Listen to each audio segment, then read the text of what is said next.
Hello everyone, I hope you all are doing fantastic. This lecture is about the UI UX.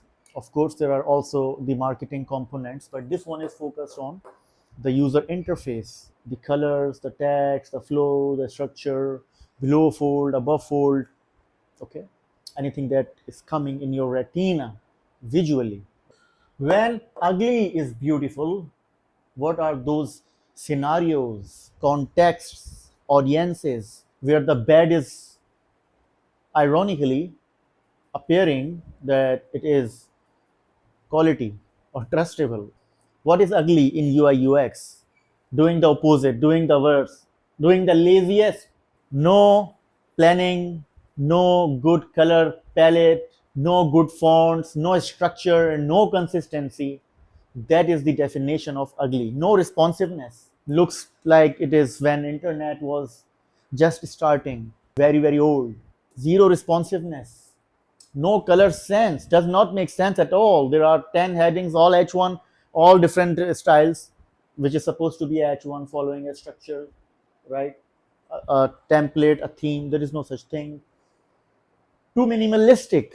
There are some websites who are like, there are one general wisdom is that you have to have this color scheme, you have to have this theme, and then you follow it throughout all your CSS or design. And then the other approach is where you can see like the nerds or the geeks, they have this robotic type of UI which a normal eye cannot easily understand, or it is just not good enough or not simple enough, or that is something that they are not used to. But the geeks, the nerds, the techies, they are used to it.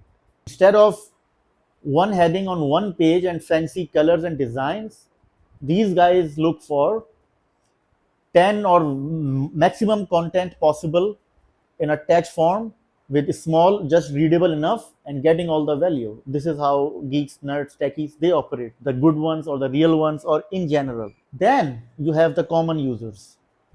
Now, if you are saying, if you are sharing something BS or something, even if it is trustable, if you are saying it in a nice corporate type of a website, people are not going to believe you. The common listeners, your audience, they'll say, hey, how come this guy have so much time to spend money on a really nice UI UX? It's not possible. Something is wrong. This guy is not telling the truth.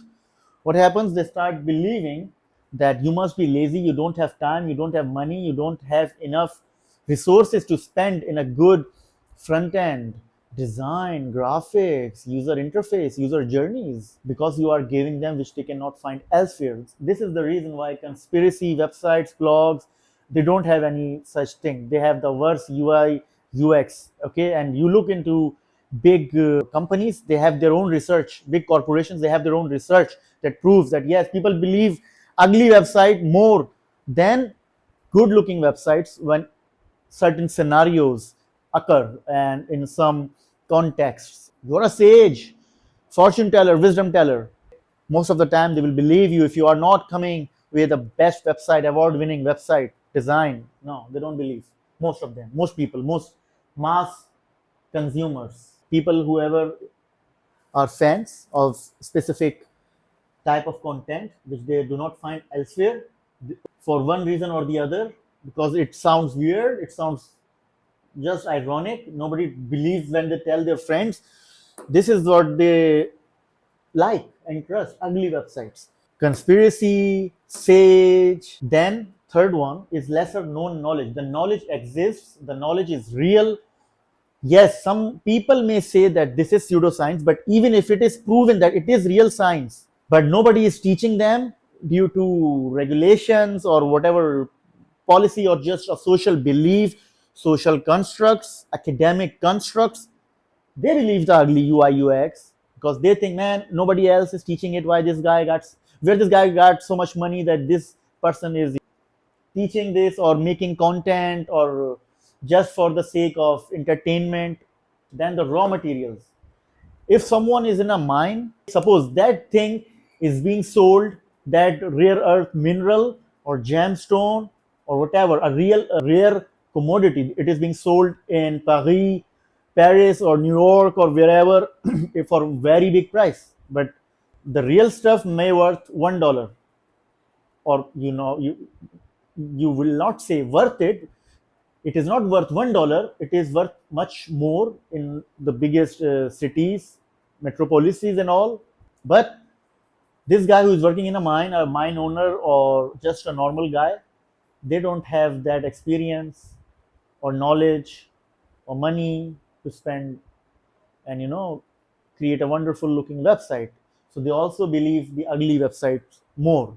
Now there will be percentage, like conspiracy websites, 100%. They like weirdest designs possible.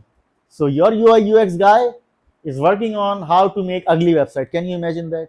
Sage. Now a percentage, 50% will trust the Sage is more. Lesser known knowledge, 30-40% people will trust ugly UI UX more. Then raw materials, 25% they will say, hey, this looks original. Look at the website. No color schemes, no consistency, no branding. This is coming from the source. And look at the latest big company website, big corporation. These guys spent a lot. They have too much resources to spend on the website, the aesthetics. But this guy here sitting in a mine, maybe working on a 50 years or whatever old laptop with 50 kbps internet connection, or the slow internet connection, making this rugged and raw HTML website with barely any CSS, with no styles.css file, like it's 1995 designs that I really like. Okay, so understand this exists. The reason to make this lecture is to tell you that this exists. This is real audience. This is real consumer behavior. Okay, it does not mean you go and tell your boss or your own website, you start making ugly website for no reason. The idea I'm trying to communicate is that this is real, this exists, and people do prefer these websites. And what you can get from this lecture is that when you are working for your own niche, category, industry, sub-industry, whatever, you need to understand that there are elements. Now, this is on an upper level surface. In a micro level, there are more intricate, deeper elements, micro elements that will make your user trust you more, or whatever the output you want from the user, the audience, the client, whoever. Out of 100 UI UX signals and components, there are things that matter more for your listener, consumer, audience, user, whoever, whatever, app, website, okay, admin panel, guest websites, whatever it is. So keep that in mind when you are making strategy for your UI UX. Ask questions, and there are more types of UI UX, of course. Then there are for each corporate or for each business, you are coming up with logic, design logic. Then there are design principles. Okay, just like minimalistic ideas, minimalistic designs exist, similarly these thoughts also exist, these frameworks also exist. So this is what I'm trying to communicate to you, that you do not always have to follow the basic logic, the generic things that everyone is teaching. You have to think yourself carefully for your own business objective, for your own goals, and then operate from these logics, these principles. Okay, so you do not buy into the idea of every guru on the internet that one size fits all. Do it. No, think yourself. What works, what does not work. It does, again, this is not that you make your websites ugly. It is just to give you an idea that you have to think for yourself, come across new ideas, generate more ideas. Whatever works for you, use that. Okay, now this is on the for the ugly UI.